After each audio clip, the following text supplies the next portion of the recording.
So what is a VPN connection? VPN stands for Virtual Private Network. And although the definition of it has changed over the years, the concept of it remains pretty much the same. It really refers to a private network that uses a public network. So in most people's instance, that public network is, of course, the internet, which is connected via a huge number of devices all over the world, owned by different people, all connected together.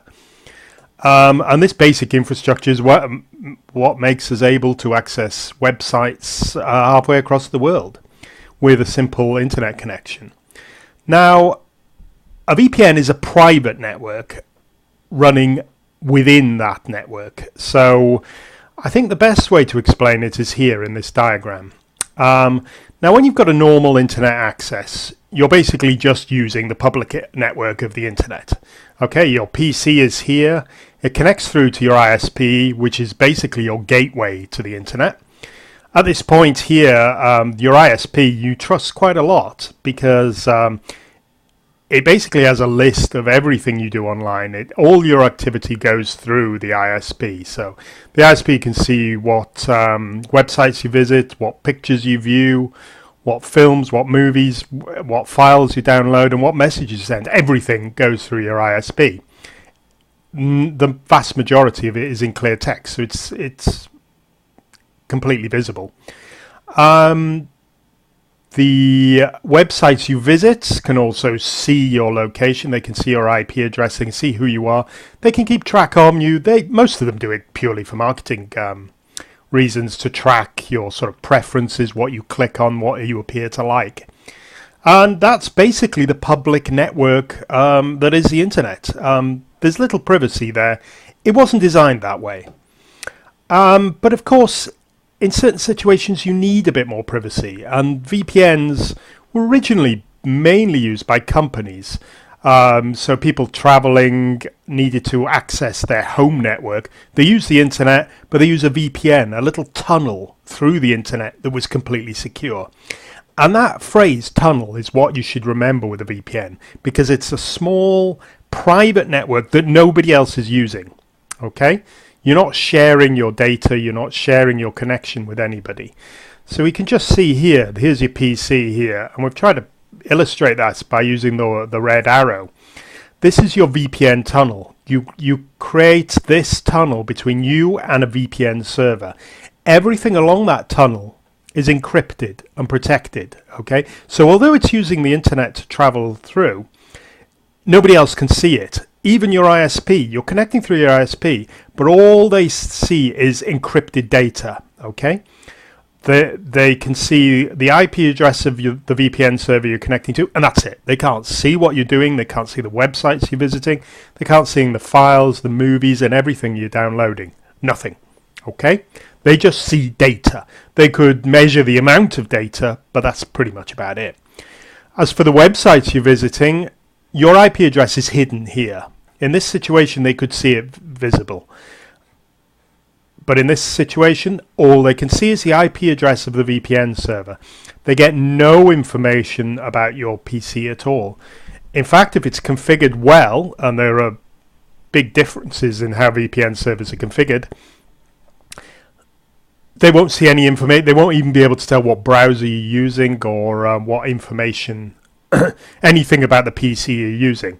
This, they can see the browser, they see what operating system, and everything really about your computer. A lot of information about your computer. Here, all the communication is through the VPN server, okay? And then that's forwarded back to your PC. Okay, so you can see here primarily a VPN connection is security, okay? It gives you privacy on a public network, i.e. the internet. Nobody can see what you're doing. Nobody can access any of your data.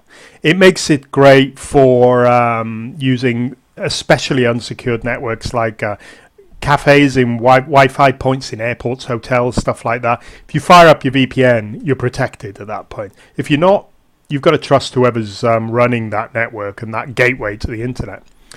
Okay, so another reason, and one of the main reasons where there's been a big increase of the use of the VPN, apart from security, is the filtering and the blocking that's going on the internet at the moment.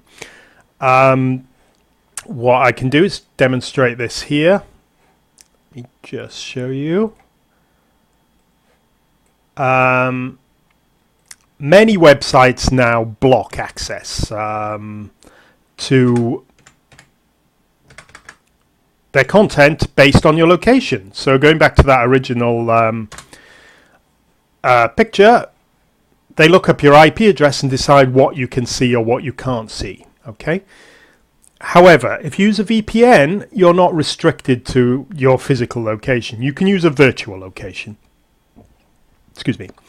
Right, so let me show you. This is a Canadian TV station, okay? It's called CTV. It's got loads of great stuff on it. But if I try and watch it, I'll get this message. It looks up that I'm in the UK at the moment, and it shows that I'm not in Canada, so I'm not allowed to watch it. You may have seen it if you're outside the UK. You might have tried to access BBC iPlayer or access something like Hulu or French, German TV. Most of them restrict it to the physical location you're in. I can't watch this because I'm not in Canada. But if I fire up my VPN, which is the one I've been using for years, let me just check it here, and I connect to a Canadian VPN server. I'm just firing it up here. There's loads of servers here. This is a program called Identity Cloaker, which is the software for a front end for VPN. So it sits in my taskbar, so I can pick any server I want. But this time I'm going Canadian. So I'm going to fire up my Google Chrome again, like I did before, just to demonstrate to you. I'm going to go back to the Canadian TV website. This time it should be different. Helps if I start it. This time it should be different because I'm now connected through a VPN to a Canadian Canadian VPN server. Okay, and this time if I go to the website, what will happen, instead of looking up my IP address and seeing that I'm in the UK, that's private now. I'm using this VPN connection, so what they can only see is the IP address of the VPN server I'm using, and the one I'm using at the moment is a Canadian one. So instead of the message, I'm getting the advertisement, and then I'll go straight into the program. So I can use any Canadian TV site. Now this works if I wanted to watch something like Hulu in America, or the American version of Netflix. I'd click to a American VPN server. Okay, and because my privacy and my real IP address is hidden, I can watch it as you like. Okay, there's no problem. I just need to select the correct country. And that's basically it. That's a brief introduction to a VPN, and I hope a practical one about what the sort of things people use them for. A VPN connection is becoming increasingly useful, basically because the internet is getting more and more filtered, blocked, and there's huge security risks. The internet was not designed with security in mind. Really, we shouldn't be doing secure transactions over the internet. We've got something called HTTPS, which is the secure socket layer on top of our web browsing, which is supposed to provide some security, which it does to a certain extent, but that's only generally used when you're logging into secure sites with passwords and stuff like that. Apart from that, we have no privacy. Right, I'm going to stop this video now before it gets long, and I'll just stop this video. Hopefully you can see how it all works. Okay, well, thank you very much for watching. There's a discount code if you want to use the VPN software I use. It comes recommended. It's called Identity Cloaker. There are, of course, lots of others out there. Okay, thank you for watching. Goodbye.